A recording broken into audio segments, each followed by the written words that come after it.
Se ofrece la palabra. Una consulta a ambos como estadísticos. Ustedes hacía vuelo de pájaro, si quieren me contestan, ¿no? ¿Ustedes intuyen que esto puede haber sido un error de procedimiento, una manipulación, o se aplicaron los criterios que siempre se aplicaron, así, olfateando nomás como... Yo me voy a aventurar a dar una respuesta. Parte del procedimiento... En estadística se usa el concepto como de outlier, ¿cierto? Una variación que es extraña. Y eso se puede decidir de manera algorítmica. Yo puedo fijar que voy a considerar que una variación de precio es mayor a esto, dado que el histórico ha sido esto. Y eso se puede hacer de manera técnica, se puede describir en un documento. Algunos profesionales lo hacen en base a la opinión de un último experto, ¿sí? Entonces... algunas personas llaman eso limpieza de los datos, ¿sí? Esta es una variación que es extraña para la variación que normalmente ha ocurrido y yo entiendo que parte de la práctica del INE era hacer eso, por una persona que técnicamente juraba los datos. Yo no estoy de acuerdo con ese procedimiento desde el punto de vista técnico, yo lo plantearía... ¿Juraba o curaba? De curador, ¿sí? De curador de datos. ¿Usted ¿sí? curaba? No, de curador. No, curador de limpieza de datos, no, curador de datos, perdón. Claro, que hace la limpieza de los datos y que probablemente detectó que existían variaciones de precios que, sin importar cuál es la magnitud sobre el cálculo final, era una variación extraña. Y parte de los procedimientos, el tratamiento de esos valores extremos, algunas recomendaciones técnicas son eliminarlos. Los procedimientos modernos, pero depende de la cantidad de herramientas estadísticas que tengan las personas, lo que nosotros les enseñamos actualmente a los profesionales es que deberían analizar esos valores extremos. Entonces, por ejemplo, si existe si estamos analizando ingresos y aparece una persona muy extrema que cambia el promedio de ingreso en Chile, ese valor extremo puede ser un error o puede ser realmente una persona que tiene un ingreso y no es justo necesariamente sacarla del promedio, ¿se entiende? Pero esas decisiones, que son decisiones admisibles para la OCDE, y de hecho están parte de las cosas como técnicas permitidas, a nosotros nos parecen que son aspectos técnicos a mejorar. Eso perfectamente puede explicar la variación de IPC que se analizó, que un curador, usando su práctica corriente de, me parece que esta variación de precios está a más de 3 desviaciones estándar, ¿sí? Y por lo tanto me parece extraña para la historia de este dato, entonces yo decido bajarla. Ha sido parte de la práctica. No es la práctica necesariamente documentada, está puesta simplemente como limpieza de datos. En lo personal, insisto, creo que debería estar declarada más explícitamente, transparentemente a través de un algoritmo, si es que se va a usar, pero existen alternativas que requieren de profesionales expertos para lidiar con ellas. Y no solamente eliminar los datos que son extraños, no se hace eso ahora. Es como todos creo que conocen la campana de Gauss, ¿cierto? Entonces, si existe un dato que es extraño para la campana de Gauss, las conclusiones que yo saco de la campana de Gauss dependen de ese valor extraño. Pero el problema es que si existe, todo el mundo gana dentro de la campana de Gauss y aparece un valor bien extremo, entonces el problema es que la campana de Gauss no aplica para esos datos. Claro. Y lo que debería buscar es una metodología estadística que dé cuenta que hay alguien que gana tanto que no es adecuado para la campana de Gauss. Entonces, un poco eso liga con el hecho de que necesitamos personas que tengan herramientas técnicas para lidiar con situaciones que, siendo datos verdaderos, son extraños para la metodología básica. Ese es un poco el tema. La solución actual es que cualquier variación que supera los valores que tradicionalmente se observaban, se disminuyen o se eliminan. Eso puede explicar como manipulación de datos, si quieren, porque la práctica de alguien que no sabe es una persona que históricamente ha hecho ese trabajo eliminando datos que le parecen extraños para mantener de manera robusta el cálculo y no evitar de esta manera que existan variaciones artificiales porque, insisto, detrás del cálculo del IPC hay muestras. Hay error de muestreo y no se está tomando en cuenta. De hecho, deberíamos a lo mejor reportar un rango de valores de IPC dentro del cual esta variación de 0.1 es súper racional, porque hay simplemente errores de muestreo detrás. Y en estos momentos no se están tomando en cuenta, son promedios. Estamos operando una ecuación en base a puros promedios. La incertidumbre no está tomada en cuenta, insisto. Entonces aparecen variaciones de este tipo y todos se sorprenden y pueden ser perfectamente debidos al muestreo. ¿No nos gusta el muestreo? No me gusta. Entonces necesitamos un estado digitalizado, donde la información no se vaya a tomar preguntándole a la gente. Podríamos analizar boletas, digamos, en este momento se puede hacer data mining, text mining, hay un montón de tecnologías que podrían permitir... La inteligencia artificial es eso, pero si el Estado no tiene los datos, es imposible. Necesitamos, o sea, una vez que tengamos todo digitalizado, muy fácil hacerlo. No sé si eso... Sí. ¿Usted quiere complementar algo? No, yo o sea, totalmente de acuerdo. Yo creo que lo que dice Alejandro un poco refleja la situación. Si, como son muestras, imagínense si yo hubiese sido capaz de tomar distintas muestras, probablemente tendría fluctuaciones del IPC que dentro del 0.1 o 0.2 sean totalmente admisibles. Entonces, hay tanta variabilidad en una sola foto que le estamos tomando el proceso que probablemente esto no sea insignificante, quizás. Diputado Nino ha solicitado. Gracias, presidente. Además, hay un dato que no lo hemos visto nunca acá, que no se nos ha explicado, pero por los medios de prensa uno entiende que la conformación del IPC toma productos y esos productos los encapsula en un porcentaje de la muestra, ¿no es cierto? ¿Así va? Un peso. Entonces, la verdad que haber manipulado un producto para poder... La verdad que era insignificante porque iba dentro de una muestra que a las verduras le asignamos un 0,5%, un 5% al petróleo y así va siendo la muestra. Por lo tanto... Y por eso yo creo que aquí hubo una anticipación, un error, no quiero dármela yo que sé, pero como es tan pequeñito la variación, que para mí fue, lo asumo como que fue un error y anticipación del director, que obligatoriamente a lo mejor tenía que hacerlo. Entonces, viendo otras estadísticas que hace el INE, en la cual habla del desempleo, en la cual consulta hogares durante un año, ¿no es cierto?, los mismos hogares y llega a la misma casa. Yo me imagino que los precios también va al almacén de la esquina, por decir una figura, y le consulta, señor, ¿cuánto vale el tomate acá?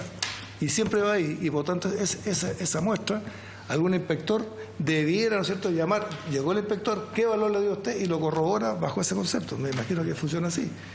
Porque eso me gustaría que usted lo explicara. ¿Van a hacer otra consulta? Claro. Gracias, diputado. Diputado Moreira tiene la palabra.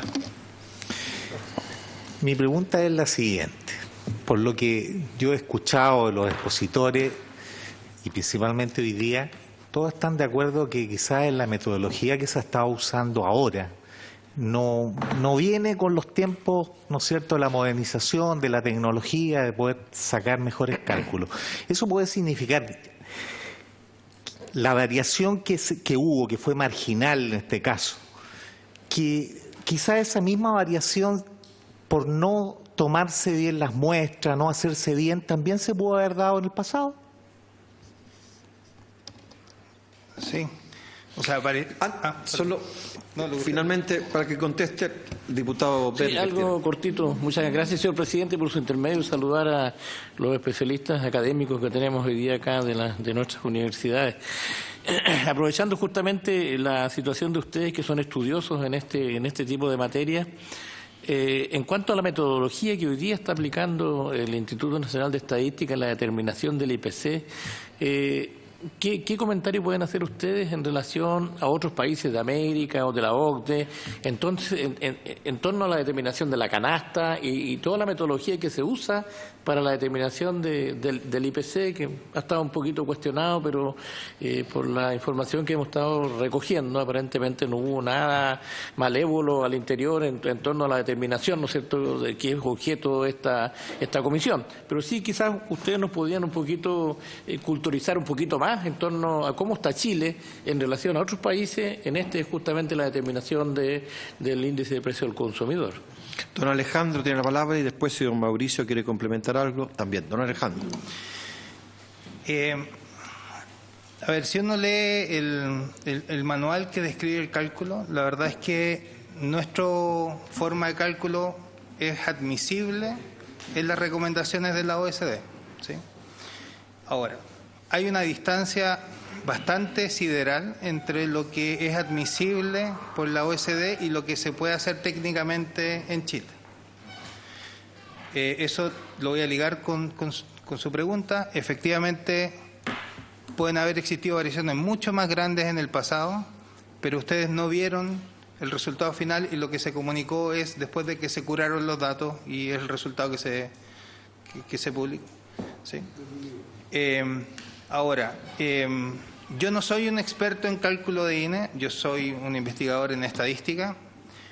Solamente de leer las recomendaciones técnicas y las justificaciones, yo creo que existe un espacio muy importante de mejora. ¿Sí? Y feliz de colaborar probablemente con el INE en la medida en que el INE tenga un par técnico con el cual yo pueda colaborar. Y volviendo un poco al punto anterior que decíamos, a lo mejor tendríamos que tener mejores encuestadores, puede ser, pero yo creo que es necesario que el INE tenga pares de académicos con los cuales yo le pueda decir, mira, yo leí esto, me parece que esto es mejorable con la investigación que hago yo, que hace otro colega, se pueden enriquecer. De hecho, el INE, el equivalente al INE en otros lugares del mundo, es el eje central del sistema estadístico, no es el generador de números, no es el generador de resúmenes nacionales. Es el que escribe, en Estados Unidos escribe el libro rojo, el libro azul, que son recomendaciones que los que él define forman parte del sistema estadístico nacional. Son los estándares, contienen los estándares que tienen que tener estos agentes que generan datos para que sean reconocidos como estadísticas oficiales. Y eso requiere que un board de profesionales de muy alto nivel discuta, porque esos estándares van cambiando con el tiempo, cambian con las nuevas tecnologías. Por ejemplo, si nos pasáramos a, en vez de dejar el encuestador, a analizar las boletas en línea, ¿sí? Eso no necesariamente va a ser perfecto en un principio porque requiere de lectura de texto digitalizado, pero va a ser mejor probablemente que lo otro. Entonces el punto es, ¿cuál es el nivel de error que vamos a permitir? ¿Cuál es la tecnología estandarizada que vamos a permitir? Entonces esos estándares que son revisados cada cierto tiempo es lo que hace el INE. El INE en otros lugares, digamos, no es el generador de datos, no es el que procesa las actas de defunción, no hace eso, digamos, ¿sí? No es para generar un número, sino que simplemente, insisto, establece los estándares y define quiénes son los generadores. Y eso, con el cambio de las tecnologías, también requiere de cambios de protocolos, porque son formas distintas de generar los datos. Y yendo al cálculo actual, efectivamente se define una canasta, hay decisiones que son arbitrarias, hay decisiones arbitrarias, por ejemplo, de cobertura del mercado. Se revisan las empresas que cubren hasta el 85% del mercado, por ejemplo. No una muestra aleatoria de empresas, es decidida por alguien. No sé exactamente quién es el INE el que decide cada 5 años quiénes son las empresas que van a ser visitadas. Efectivamente se hace esa misma empresa todo el tiempo. Entiendo que hay control a los encuestadores de un 20%. Sospecho que esas cosas se hacen. ¿Se puede mejorar? Sí, probablemente hay muchas, insisto, de las empresas que son digitalizadas, donde es posible acceder a la información, y al negocio de la esquina, a lo mejor que hace boleta en papel, no. Pues se pueden hacer mezclas, pero el punto es que eso requiere un análisis de costo-beneficio sobre la base de nuevas tecnologías, y yo creo que tenemos un instituto que está consumido por el día a día. Entonces no puede hacer estos análisis necesariamente. ¿No quiere complementar nada? Es básicamente decir... Gracias.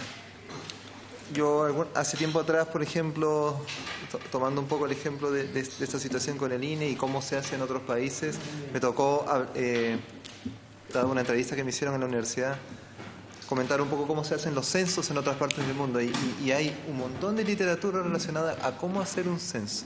Desde hay estrategias de censar durante todo un año una población hasta tomar información de fuentes secundarias para armar un censo y solamente preguntar una encuesta muy pequeña a la población, digamos, ciertos datos básicos. Entonces, eso se hace en otras partes del mundo, está súper documentado. Hay journals de estadística que se dedican a generar metodologías sobre censo. En el INE probablemente, sobre el IPC deben haber muchas metodologías, cómo calcular la fórmula, cómo ponderar, cómo tomar los precios, cómo imputar los datos. Y probablemente eso obviamente requiere personal calificado, muy bien formado en estadística, que pueda formar parte del INE y por supuesto que involucrar a la academia en este tipo de decisiones para el cálculo de los sindicatos. Muy bien, si no hubiese más consulta, don Alejandro, don Mauricio, muchas gracias por haber aceptado nuestra invitación y por los aportes que hicieron a nuestra comisión. Se le agradece. Entonces...